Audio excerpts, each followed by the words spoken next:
Salutations et bienvenue dans l'épisode 7 des Gribouillis.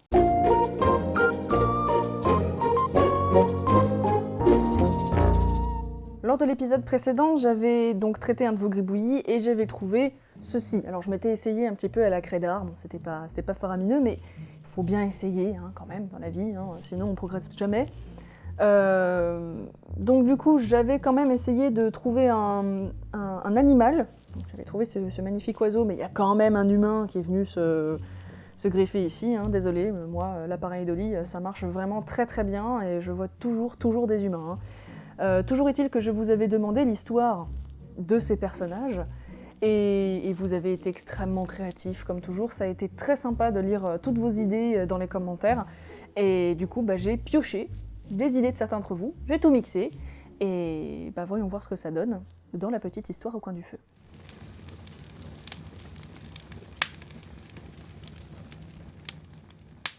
L'air était lourd en cette soirée d'été. Les pierres étaient encore chaudes de la journée passée sous un soleil cuisant, et le ciel se chargeait de nuages menaçants, laissant présager d'un orage de chaleur. Là où on aurait dû entendre les grillons et la vie nocturne, un silence pesant semblait s'être abattu, comme si toute la propriété retenait son souffle en entendant les cris de douleur de la dame de la maison, en train de donner naissance à son premier enfant. Monsieur de la Bossec avait réussi à s'extraire de ses obligations pour soutenir sa femme dont le travail avait commencé depuis déjà plusieurs heures. L'inquiétude se lisait dans son regard. La sage-femme et le médecin de la famille faisaient leur possible pour soulager la jeune femme qui montrait des signes de fatigue. À 4 heures du matin, les pleurs du nouveau-né se firent entendre, et le soulagement se lut sur tous les visages, sauf celui du médecin, qui tenait le nourrisson dans ses bras. Quelque chose n'allait pas. Monsieur et madame de la Bossec passèrent de joie à effroi en voyant l'enfant. Il était affreusement difforme, les yeux exorbités, un crâne à la courbe étrange et surtout une absence d'oreille qui faisait froid dans le dos. La jeune mère s'évanouit de stupeur et d'épuisement, et le père, pris de panique, fit promettre à la sage-femme et au docteur de ne parler de ça à personne. Un monstre pareil dans la famille ne pouvant apporter que le déshonneur à ces riches notables respectés de la ville. C'est ainsi que commença la vie d'Orlandin. L'enfant, totalement sourd et au regard inquiétant, fut pris en charge par une succession de nourrices dont la seule mission était tout au plus de le garder en vie. Il n'apercevait que très peu, puis plus du tout, ses parents qui préféraient oublier qu'ils avaient donné naissance à une erreur de la nature. L'enfant grandit, enfermé dans une pièce de la grande bâtisse cossue qui avait des allures de prison pour lui. Ses parents avaient d'ailleurs posé des barreaux aux fenêtres de sa petite chambre au cas où l'idée saugrenue de sortir dehors lui prendrait.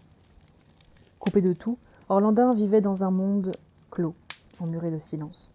Les années passèrent tristement, rythmées par le personnel de maison qui venait changer les draps et lui donner de quoi se sustenter, mais pas plus. Seule une jeune servante se prit d'affection pour le garçon âgé maintenant de 10 ans, et un jour elle lui apporta en douce un cahier de dessin et des crayons de couleur.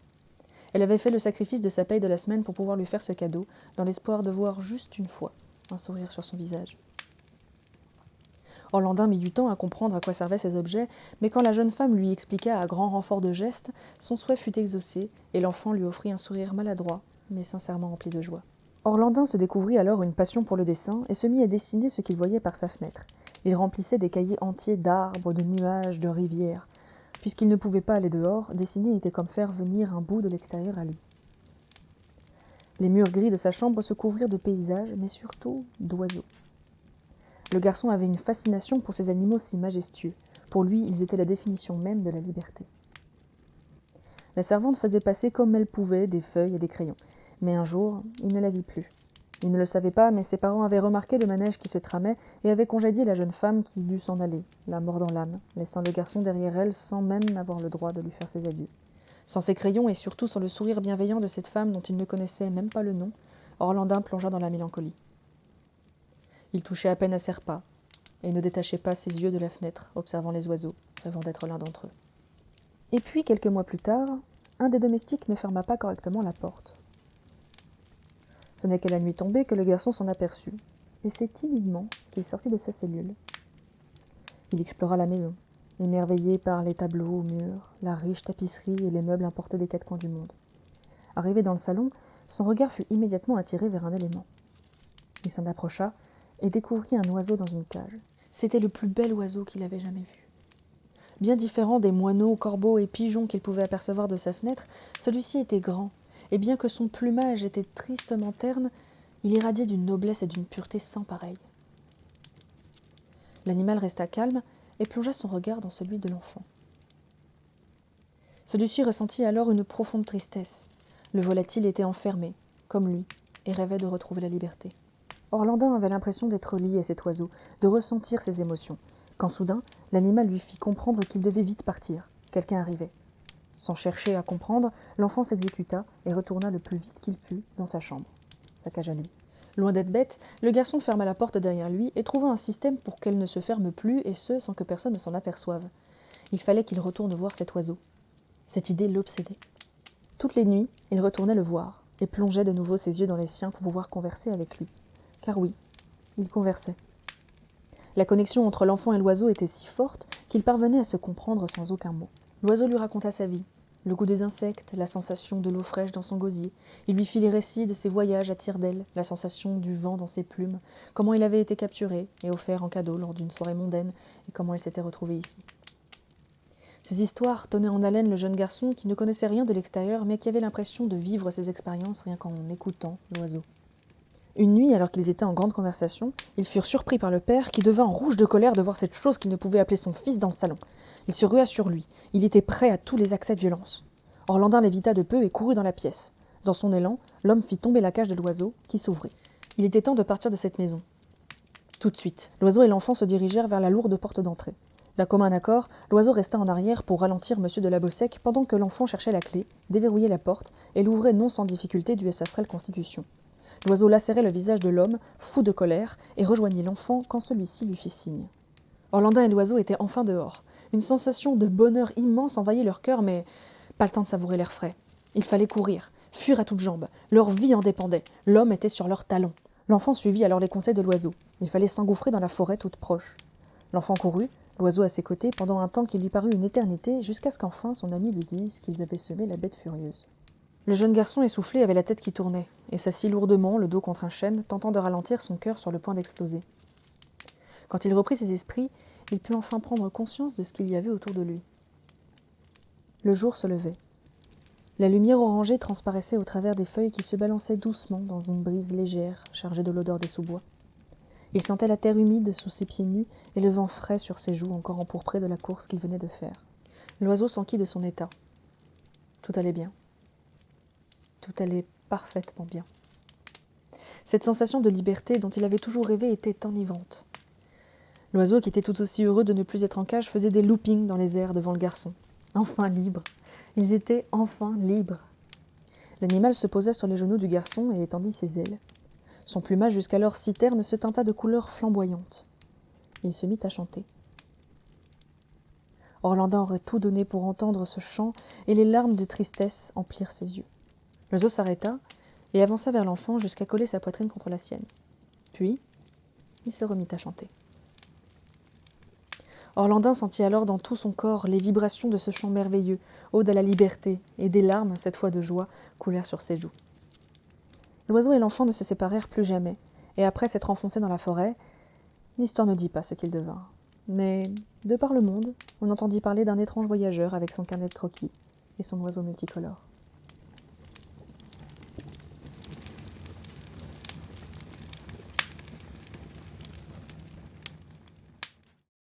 Voilà, c'était l'histoire d'Orlandin et l'oiseau.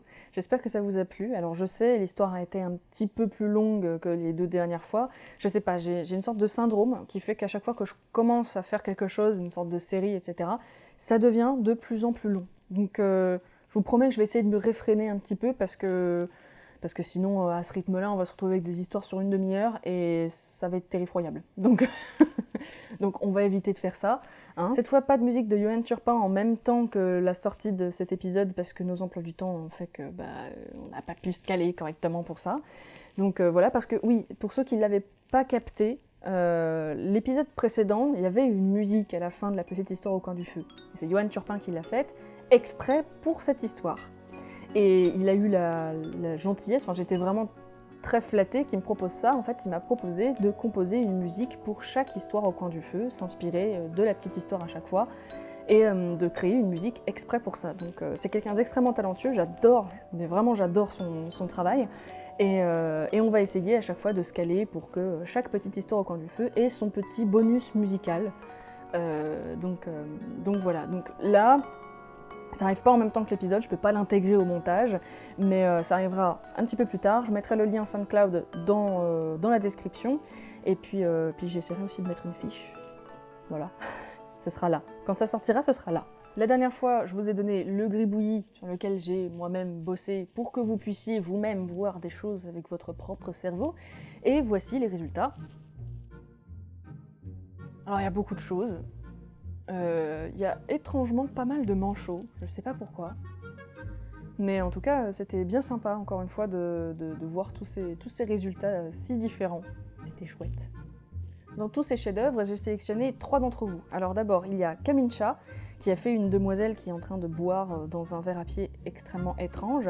Elle a une coiffe assez étrange aussi, on dirait qu'elle rentre du carnaval de Rio. Voilà, c'est ça. C'est une personne qui boit après le carnaval de Rio parce qu'il faisait chaud, etc. Je m'emballe, mais voilà, je la trouve très sympa, pleine de couleurs, puis sa coiffe au regard étrange. Je n'arrive pas à trouver d'autres adjectifs, mais voilà, j'aime bien. Ensuite, il y a Corentin. Alors, Corentin, comme je le disais, il y a eu pas mal de manchots, hein, mais alors celui-ci, c'est quand même un clin d'œil spécial. Je pense que Corentin a été très choqué par mon premier épisode. Voilà, et si vous savez pas de quoi je parle, tant mieux. Voilà, en tout cas, pauvre manchot. Ensuite, on a Benoît qui... Voilà, c'est le printemps, il a fait une fleur, je trouvais que ça changeait un petit peu d'avoir une plante en fait pour une fois. En plus, j'aime bien les couleurs un petit peu chatoyantes et le traitement en fait du verre. Enfin, je sais pas, j'aimais bien cette fleur entre l'orchidée et une fleur quoi. C'est une fleur, voilà, c'est une fleur, je trouve ça très sympa, le printemps est là. Voilà, c'est tout, pourquoi pas. Donc bravo à vous tous, et bravo à vous 3 en particulier. Et puis voilà, continuez à créer comme ça, c'est vraiment chouette. On va passer au gribouillis suivant. J'ai choisi au hasard dans les mails un des gribouillis. C'est tombé sur celui de Lucille. Je l'ai imprimé. Je sais pas du tout ce que je vais pouvoir trouver dedans. J'en sais rien. J'ai quand même un peu hâte parce que ça va quand même être la base de plein d'histoires et de trucs et tout. Et donc on va voir. On va voir ça tout de suite. Alors voici ce que nous a envoyé Lucille. Voilà. Alors là, ce qu'il y a de bien, c'est que vraiment, elle a pris toute la place de la feuille. Hein. Je crois que plus que ça, faut y aller, quoi. Donc c'est très très bien, très cool. Je sais pas, je sèche.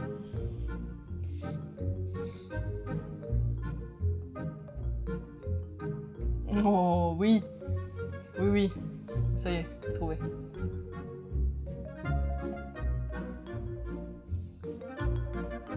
Ça y est. Ça y est, je l'ai trouvé. C'est parfait. Donc c'est parti. Alors cette fois, je bosse à la mine de plomb. J'ai décidé d'ouvrir mes cartons avec tout le matériel d'art en fait. Et j'ai retrouvé des outils. Je pense que du coup, vous l'avez remarqué. Donc là, je bosse à la mine de plomb. Mine de plomb qui est cassée, hein, bien sûr. Sinon, c'est pas drôle.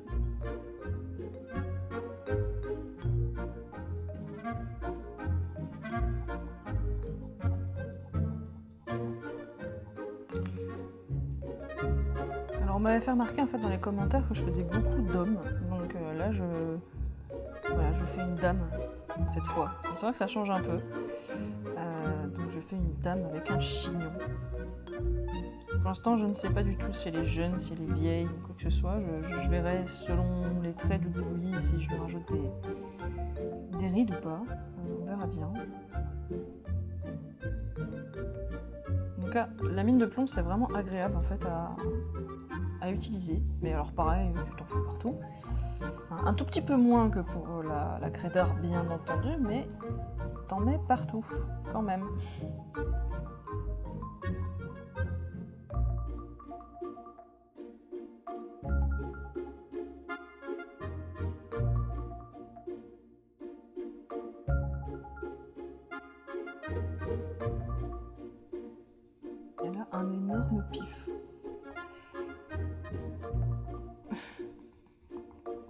C'est du pif de compète, hein, quand même.